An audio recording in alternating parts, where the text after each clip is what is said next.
Alors, on est avec Antoine aujourd'hui. Peux-tu nous expliquer, Antoine, c'est quoi en quelques mots Arbre Évolution? Puis qu'est-ce que vous faites?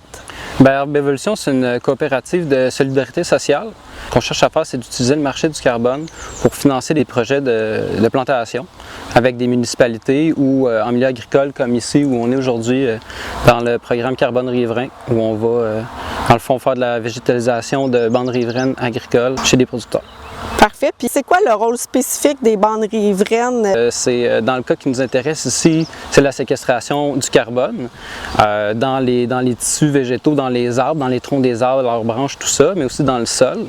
Bien, il y a aussi toute une panoplie de ce qu'on appelle des services écosystémiques qui sont rendus par les bandes riveraines, des intrants agricoles vers les cours d'eau.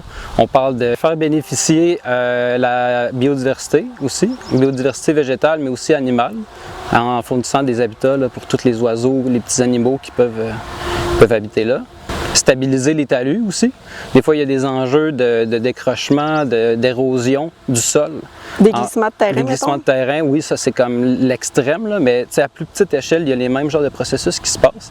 Puis en plantant des arbres, des arbustes, bien, on vient stabiliser le sol puis conserver le sol. Puis mettons, aujourd'hui, on va planter des arbres puis des arbustes. C'est comme quelle sorte d'arbres, quelle sorte d'arbustes, puis pourquoi, mettons, que vous avez choisi ceux-là plus que d'autres ou comment ça fonctionne?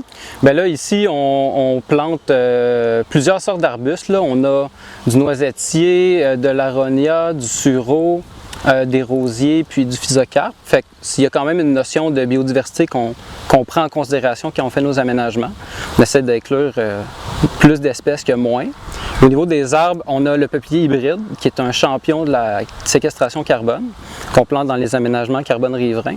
Puis sinon, on fait un mélange d'arbres feuillus puis de conifères. Ici, on plante du chêne blanc, du tilleul, aussi du pin rouge, du mélèze, du cèdre, puis de l'érable rouge.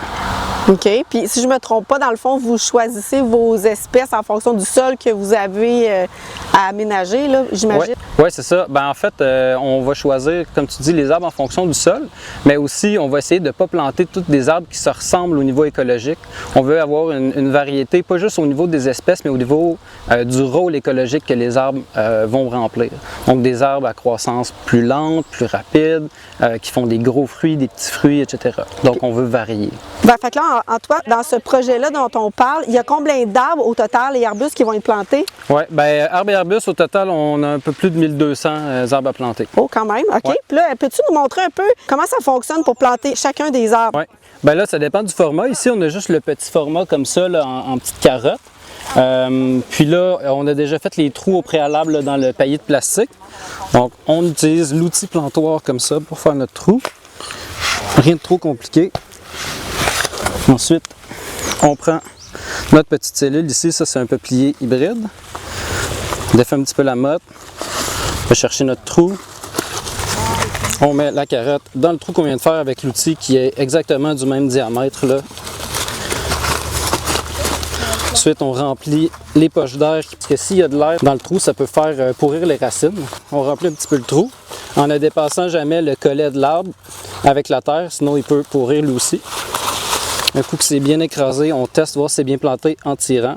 Ça, c'est une petite agrafe de métal. On prend ça pour juste venir fermer le trou le plus possible pour éviter qu'il y ait des mauvaises herbes qui poussent. En fait, c'est pour ça qu'on met cette toile de plastique-là, le paillis de plastique.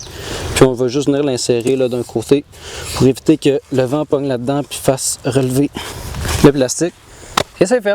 Suite à la plantation, comment ça fonctionne pour vous assurer que les arbres ils vont survivre dans le temps? Bien là, suite à l'implantation du projet comme on fait aujourd'hui, dans les 45 prochains jours, il va y avoir un suivi qui va être fait par un organisme de bassin versant de la région pour s'assurer que le projet a été bien fait puis que ça répond aux normes d'une bande riveraine et tout ça.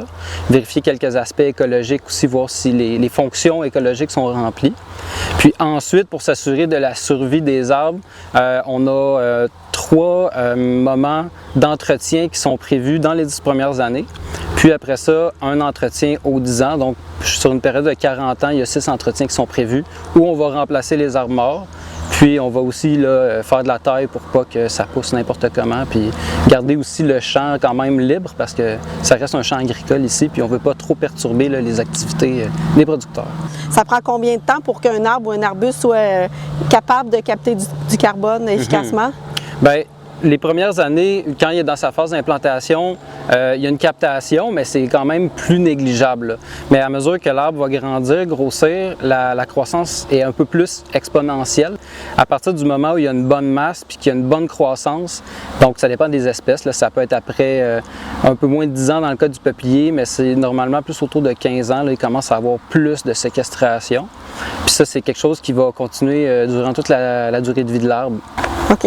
Puis dans le projet dans lequel Faro est impliqué, ici, on est dans le bout d'Alma. Puis dans ce projet-là, mettons, c'est quoi la superficie de la bande riveraine? Bien, en longueur, là, on plante environ 1,5 km de toutes les parcelles. Et vu qu'on a 2 bandes de large, ça fait 3 km là, à peu près linéaires d'arbres et d'arbustes plantés. On a une superficie d'environ 0,75 hectares. Bien, merci Antoine. Ça fait plaisir, merci.